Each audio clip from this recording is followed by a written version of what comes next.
That's not the topic. You always say that's not the topic. Because you go off topic. Let's not talk about who goes off topic here. The crosstabs. Really? But it is relevant because you start out by saying this guy is a moron and we're in a hot war here and a cold war here and the border's open and whatever. So I'm talking about what's going on in the ground. No, I'm talking about the general. Jessica, we have not had a zombie apocalypse. Let's just remember that. You've not had a zombie apocalypse. Yeah, you go off topic. On the Fox show The Five, those were the dismissive and juvenile responses from Jesse Waters, Jeanine Pirro, and others to Jessica Tarlov defending President Biden.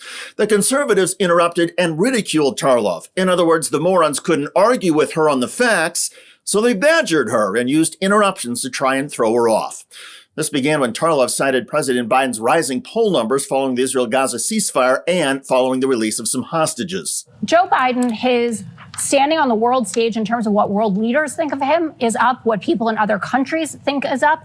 And I think it's dereliction of duty, this narrative that's going on in the media and certainly in the liberal media, where they just want to crap on him. Because if you look at the morning consult poll, the first poll taken since the ceasefire came out, first major poll, Biden's up 4 points and is now up 1 over Trump. There was a YouGov poll out last week that had Biden up over Trump. The New York Times Santa poll, which we gave its due, and we talked about the fact that Biden was down and he was losing the swing states in the crosstabs. And the New York Times didn't even cover this part of it. The crosstabs revealed that if Trump is convicted of anything, and he has 91 counts that he's facing, he loses by 10 points, and he loses every single swing state. What's that got to do with what would you do to negotiate to get the hostages I answered. Okay, but we're not talking about Donald Trump. 2 points in the real in the average. I didn't.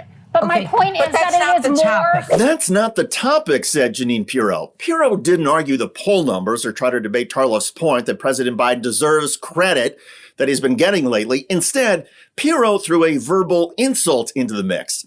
And the fact is, Biden's rising poll numbers are related to the larger topic of his handling of the Israel-Hamas war. There are some people on the left, and certainly on the right, who argue Israel would have never been attacked in the first place if Joe Biden was a stronger president. That claim is absurd, but it's become something of a conservative talking point. And for the GOP hosts on Fox, it connects to their contention that Biden is too old and too feeble and is enabling a potential World War III. The reality is that Joe Biden has been a steady hand amidst the Israel-Gaza conflict, as well as the war between Russia and Ukraine.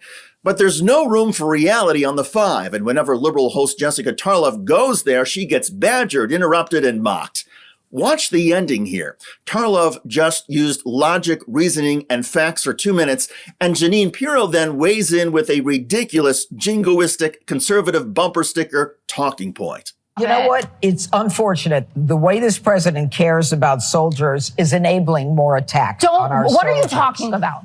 I'm talking, and I've made a statement. And coming up, here we go again. Pirro's 5-second statement was Joe Biden doesn't care about soldiers and is enabling more attacks. Tarlov's 90-second statement about Biden soothing the conflict was thoughtful, in-depth, and based on reality. It is amazing to many of us who have worked in cable news that Jessica Tarlov is still at Fox. Never mind that she constantly destroys the conservative hosts, reveals their stupidity, and likely angers management figures who want liberals on Fox to be weak. My point is that Tarlov still chooses to be part of that channel. Imagine having to argue and discuss issues on television every day with conservatives who are intellectual Neanderthals. Jeanine Pirro, Jesse Waters, these are not high cognitive functioning people. They are conservative simpletons and idiotic blowhards. For Tarlov, every day is a day when she has to bang her head against the wall. Tarlov's deep intellect, quick wit, and vast knowledge is greeted by her co-hosts with ridicule, absurd claims, and interruptions. One can only hope that Tarlov is literally making so much money at Fox that it softens the bullying and verbal abuse and enables Tarlov to have the last laugh, at least every time she checks her bank account. And to be fair, there's nothing wrong with getting paid to destroy conservatives on a conservative channel. I just hope Jessica Tarlov has a good outlet for the daily frustrations. Tarlov is surrounded and interrupted by clowns on every show, and that daily exercise in madness probably takes a toll. Jessica, be well, and stay strong. By the way, Georgia Republican Marjorie Taylor Greene just got humiliated to her face by a fellow Republican on the House floor. By failing to abide by due process and constitutional constraints. That is Tom McClintock of Arkansas. The Republican is trashing Marjorie Taylor Greene's attempted impeachment of a cabinet secretary and declaring it takes away from the GOP impeachment effort of President Biden. Ms. Greene is tainting this serious impeachment inquiry with a shoot-from-the-hip stunt that is reckless, partisan, and manifestly unserious. Check out that video at the link below. I'm David Shuster. Thanks for joining us.